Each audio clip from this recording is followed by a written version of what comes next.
What's up, everybody? Welcome back to Comically Boston episode 80. And today, Secret Invasion episode 4 came out. Woo! I have my shirt on. I'm super excited, but that will be in tomorrow's Comically Boston. Stay tuned. I know we're going to be... 2 videos came out on Wednesday. Comically Boston talking about Secret Invasion tomorrow. I will be watching that as soon as I'm done recording this video, but I figured instead of making just a chunky, long Comically Boston, I will talk about all the news that came out yesterday and the day before, and then I'll talk about Secret Invasion in its own video. You know, instead of getting too chunky and too convoluted. But let's talk about the news that came out yesterday. So many things came out yesterday. First up on the list, Harley Quinn. I don't know if you guys have seen this animated TV show. It is hilarious. Kaylee Cuoco from Big Bang Theory is Harley Quinn. Lake Bell is Poison Ivy. And their relationship together is a relationship I want to see on the big screen played out with Harley Quinn, Margot Robbie, and Poison Ivy, whoever that could be. I mean, shit, if it's Pom Clemente, I don't care who plays Poison Ivy, but this relationship between the two of them is what I want to see on screen. We've done Harley and Joker. That's been done. We're doing Harley and Joker and Joaquin Phoenix's thing. This is the Harley Quinn that everyone wants. You know, the craziness of this show and just how wild it is. It is like nothing I've ever seen from a DC project, and it's literally in its own DC world, which is hilarious because it doesn't need to be in, you know, its own. It doesn't need to be connected to everything else. It can be its own thing with all the same characters we love: Joker, Batman, you know, Superman. All of them are in this show, and you know, but it just focuses around Harley Quinn. And this is getting its 4th season starting July 27th. So later this month, we'll be getting another Harley Quinn series. That's exciting stuff. And I love this picture, how it's a rocket ship, but it's a giant dick. And if you guys didn't see that, I'm sorry. You must be blind, because I saw it. Also, more news before we get into the trailers that released yesterday. I don't have any footage from those trailers, but we will definitely talk about them. But some news got released that a Black Panther video game, not the one that is Captain America and Black Panther, apparently that one's still in the works, a separate game that is focused just on Black Panther. It's going to be mainly solo player, third person, and it's going to be story driven is all the information I have so far about it. But this nice image here of Black Panther, I believe, is from the Avengers video game, which isn't the best game, to be perfectly honest with you. I mean, it's fun to play as Avengers, but just the gameplay kind of feels eh. You know, the story was okay, but the campaign story was alright, but the gameplay doesn't, you know, it's not all that fun. It is what it is. But exciting news, we're getting another Wakanda game, so good shit. Getting into the first of the many trailers that dropped yesterday, Wonka, a movie with Timothée Chalamet playing Willy Wonka, has released some images, and images of, you know, Timothée Chalamet in the classic Willy Wonka outfit have been released since last year, but apparently this will be coming in Christmas time of this year. And the trailer, I mean, not the best trailer, but I mean, it got me interested enough to be like, hey, I'll check out Timothée Chalamet as Wonka, you know, especially because I really like him in Dune. In Dune, he's playing this, like, dark, you know, wolf-type character, and then, you know, there's always 2 wolves, and you either got this dancing, likes candy guy, or you got the mean, I will kill you guy, you know, and you got 2 sides of each coin. So, I really like, the outfit and how it looks, and I think he will do a better job than Johnny Depp's Willy Wonka. That one, 2005's Willy Wonka, was weird. Gene Wilder, you know, I have nothing wrong with that 1971 Willy Wonka. That movie just kind of weirds me out. You know, the oompa loompa. Like, it's a movie. It's good. It's never been my movie that, like, I go, oh, I love that movie. Like, it was always a movie that I was like, it's strange. You know, they go down the tunnel of chocolate, and it's like trippy lights, and at one point Gene Wilder's a dick to the little kid. Like, you know, my favorite part about that 1971 isn't Charlie, it's the grandfather, when they start hiccuping bubbles to float, and they float up to the ceiling. That's a funny part of that movie. Other than that, I don't know, I don't really have great memories of that movie. Maybe I need to go back and rewatch that before Willy Wonka comes out, to watch the 3 of them. But Johnny Depp's 2005 one was just weird. But, you know, that doesn't even look like Johnny Depp. Doesn't sound like Johnny Depp, but it is. So that man can dive into a character. Timothée Chalamet doesn't necessarily sound like Gene Wilder or Johnny Depp. He just kind of sounds like Timothée Chalamet. But regardless, I think that movie will be the best of the three. Mostly because Hugh Grant is the Oompa Loompa. So that part made me really laugh in that trailer. So that was good. On to the next trailer. A trailer got released for Ashoka, a series coming to Disney Plus in August this year. And that's right around the corner. And we got our first images of Admiral Thrawn. Ooh, he looks so good. He looks so good, voiced by the same guy that voiced him in animation, I believe. So now we get the same guy that voiced him in animation is live action voice and face. And the blue skin with the red eyes. Very menacing. Just like if you guys have ever seen the animated show Star Wars Rebels. Great show. Honestly, just shocked at how good that show was. So much Star Wars like lore and stuff that they dive into. Ezra Bridger there is probably going to be a main part of this show. The late great Ray Stevenson's a part of this show. He just died recently, and his character Balin with the orange lightsaber, I'm real curious to see. And then the bottom right image here, you see Zeb. He just was in the most recent season of Mandalorian. This show, man. If you guys haven't seen Star Wars Rebels, you might want to go check it out. But if you haven't, I think they're going to fill in the details for you enough that you shouldn't need to see the show. But if you have seen the show, like somebody like me, this show is going to be awesome. You know, and if you're a big Star Wars fan like me, I just can't wait for August, you know, to dive back into the show. We got Secret Invasion right now, so we have a great Marvel show. By the time this one ends, it will be August, and we'll be right into some great more shows. Like, I'm so excited for this one. In the trailer, you see this Ahsoka's ship flying, and you see just a giant creature. Is that a Purrgil? Is that just a giant monster on some planet that they're on? Either way, I love, for some reason, ever since Phantom Menace, where there's always a bigger fish. There's always a bigger fish. You know, like, the Star Wars in big monsters have always been just... I've always loved it, you know, like when there's just a big creature causing chaos in this war of Star Wars, every time it puts a big smile on my face. So seeing just, you know, like when I saw the Mythosaur in season 3 of The Mandalorian, I really thought he was going to ride that bitch by the end of it, but just seeing the Mythosaur, we all freaked out, you know. I love the giant creatures. I don't know why. It just, I get so excited about all the giant creatures. But hey, August 23rd, cannot wait to see Rosario Dawson back on screen as Ahsoka Tano. I think Rosario Dawson is, one, gorgeous, one of the most sexy women I've seen of all time, but I think she's perfect casting for Ahsoka, and cannot wait for that. On to the next. More news. There was 3 new roles casted in James Gunn's Superman Legacy. Hawkgirl gets cast. I'm going to try my best with these names, but Hawkgirl gets cast. Isabella Merced as Hawkgirl. David Cornsweet, obviously we know, is Superman. Rachel Brosnahan as Lois Lane. Nathan Fillion, longtime collaborator of James Gunn. We all saw him in the most recent Guardians of the Galaxy movie. He was TDK in the Suicide Squad, but he will be playing as a Green Lantern, Guy Gardner, and then the guy Eddie Gathaliege.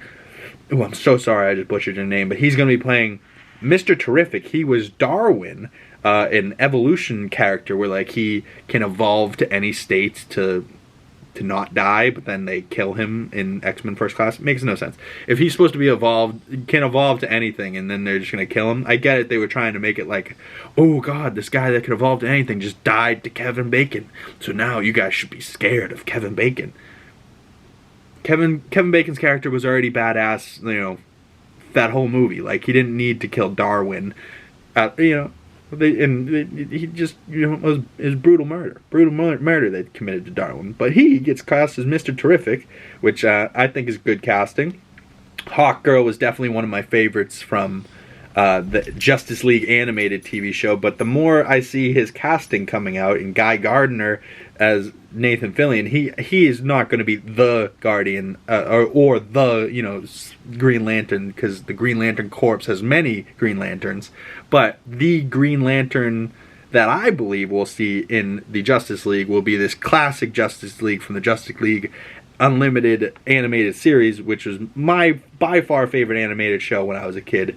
Well before I found Marvel stuff, this was my superhero lineup. Superman in the middle, Batman, Wonder Woman, Jonathan Stewart, Green Lantern, was by far one of my favorite characters. Him and Martian Manhunter were so badass. Barry Allen Flash with that suit, with the yellow boots, with the yellow belt, and then Hawkgirl. And Hawkgirl and Jonathan Stewart end up being together in that show. But, Hawkgirl was a great character, and I really think that will be the lineup that we see in James Gunn's Justice League once he gets to it. But I also think he's so smart that he's not going to piece together, we're not going to do an origin story for each one of these characters. I think he knows audiences are smart, and they'll be able to figure out who these characters are, from especially the people online that are breaking it down, like myself and all the nerdy people on the internet. But I think James Gunn's Superman is just going to be unbelievable. It's going to have people it's going to say that there's already a superhero universe going on, but you're going to establish this new Clark Kent in his younger years. He's not going to be 50 or 40, he's not going to be older. He's going to be probably in his 20s or late 20s, early 30s, just like David Cornsweet is in real life. So he's going to be at the Daily Bugle. He's going to be doing his thing. And I have the utmost of faith in James Gunn to deliver a unreal movie. I just think it will be amazing. And, I'm super excited for that. So congratulations to those 3 more actors that got cast. But the main topic of today's video is Deadpool kills the Fox universe. I cannot believe the images that are getting leaked. No wonder why Marvel never shoots on location, because the whole movie's getting spoiled. But if the images are out there, we can talk about them, right? We see a 20th Century Fox sign that's falling into rubble, you see a rocket smushed into the ground, this is some barren wasteland, it's an apocalypse type of wasteland that they're in. But the internet saw this image of Deadpool and Wolverine together, and they started to go crazy. You get fan art made like this one where you see all of the people from the Fox universe. You even see Ben Affleck, Daredevil. You see Elektra, and you just see all these people from X-Men and even the First Class universe people. But you see both X-Men's, and you just see Deadpool and Wolverine looking at them and then you see this other one in Wade's apartment. You see, is that a man with a Spider-Man mask stabbed over in the doorway? That made me laugh. You see a Canadian flag stabbed into the board that says, "Where are Hugh?" Oh God, no raggerts on Hugh Jackman's chest with the blood on his mask. I really want to see that Wolverine mask with the big pointy ears in live action. But just going to see Deadpool, Ryan Reynolds with Hugh Jackman Wolverine is just 2 of my favorite actors with 2 of my favorite characters of all time. It's just going to be amazing. That you can't not be great. You know what I mean? It's just going to be amazing. You see Hugh Jackman wearing sunglasses. People loving that image. Comparing all of them with their sunglasses on. You see Deadpool and Hugh having a little bit of a stunt scene. You see Hugh kind of stab him, lift him up, and then the next image he slams him down and kind of gives him a backbreaker. And that will probably look so much worse once they add the CGI and they add the blood, and then he slams him. You hear the bones break over his knee. You hear the classic Hugh Jackman grunts. But just love to see Hugh out there in this bright yellow and blue suit having fun. He's out there looking mean, but he's also smiling and he's having a good time. If you see actors smiling on set, they're having fun, and that ultimately is going to lead to us having fun in the theaters. You can't just have a movie that... Actually, I take that back, because Thor: Love and Thunder, they definitely had too much fun, and then they threw every joke possible into the movie. And I still stand by, the first time I saw that movie in theaters, I had a great time and I thought it was a good movie, but it's just not the movie we all wanted. We all wanted that dark, Gore the God Butcher butchering gods, you know what I mean? And you got Christian Bale and you made a kid film. I get it. You could have made better decisions. That's all I'm saying. You know, you wanted to have fun, you wanted to do it for the kids. I get it. All the adults were not happy. The kid, if I was a 7-year-old watching that movie, I probably would have loved it. But I'm not. I'm 24 and I didn't really love it. And that is what it is. You know, I'm not going to, you know, pretend that I'm special. Like, it is what it is. But I am definitely Deadpool in this image here. He's with his Vanessa, and you see Hugh walking away, and it's like, whoo! Oh, God, all the memes that have now been created since the image of them two coming out, an explosion in the background, Deadpool in Wolvie's arms, you know, like, you just know that the whole movie is going to be Ryan Reynolds being like, come on, Wolvie, you got it, let's go kill the Fox universe, like, and he's like, God, fuck you, Wade, but let's go, you know, like, he's just so mad. But I really can't believe that this is going to be the 12th time we've seen Wolverine, Hugh Jackman, X-Men 1, X-Men 2, The Last Stand, then he comes back in X-Men Origins. Actually, he was even in an X-Men the official video game. I think I remember playing that as a kid. That's wild. And there was even an X-Men Wolverine Origins video game. Actually, I don't remember that one, but I remember the first one. There's X-Men First Class, the Wolverine movie, there's Days of Futures Past, there's Apocalypse, there's Logan, there's now the Deadpool 3 movie. I think out of all of these movies, the first time I saw him in X-Men 1 was great. I stand by X-Men Origins Wolverine. I think he does a great job in that movie. By the third act, it all goes off hill. But that opening scenes where they're in like wars and they see time passing and you see how the Logan we knew got to the Logan that has no memory. I like that side of that movie. You know, like, and then First Class, that one scene he has in when they walk in and he just goes, go fuck yourself. Like, that is one of my favorite lines and favorite scenes in any of these Wolverine movies. Just seeing him, like, have so much attitude and just, yeah, go fuck yourself. The Wolverine movie and Logan, probably 5-star movies in my mind. But we'll get to those when we get to those in the rewatch. I'm only at X-Men 2. So The Last Stand's up next, and then we'll go on to Fantastic Four 2. But stay tuned for those movie reviews coming out to the channel soon. And comment below your thoughts on X-Men. Are they all coming back? Are some of them coming back? But as far as we know right now, Elektra's coming back. Hugh Jackman's back. Ryan Reynolds, Deadpool 3, there's Fox Universe, Apocalypse. Are they in the void right now with the TVA? I don't know. There was reports that Owen Wilson Mobius is in this movie somehow, so I don't know. All I'm saying is this movie is going to be wild. I think this movie is going to be Deadpool kills the Fox Universe, and that just sounds insane. Just to even comprehend that this is where we're at. Like, all these movies I'm rewatching that were Fox Universe properties could all lead to Deadpool 3 next May killing them all. You know, like, which would be awesome. Especially it would make me feel like this rewatch is definitely worth it. But I am so excited for Deadpool 3. Comment your thoughts down below. Are you as excited as I am?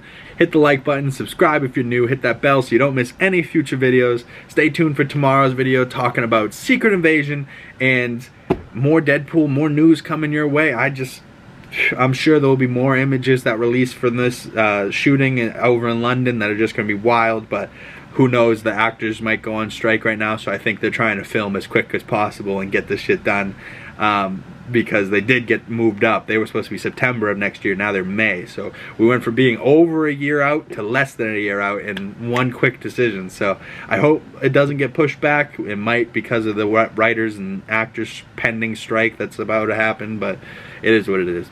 Hit my links down in the description below. Hit me up on Twitter. If you got any questions for me, send me your movie recommendations in the comment section below. Follow me on Letterboxd, and I'll see all of you in the next video.